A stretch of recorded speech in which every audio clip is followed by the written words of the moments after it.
Halo Hasian, hari ini kami lagi jalan-jalan sore sekitar perumahan. Kita melihat anak-anak lagi main bola dengan senang gembira. Habis itu kita lanjut ke kolam pemancingan.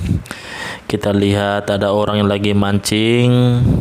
Kita jalan terus, kita dekatin orang yang lagi mancing. Kita lihat,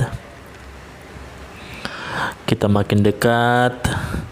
Ini dia orang yang lagi mancing. Habis itu di belakang kita lihat ada persawahan yang mau ditanam.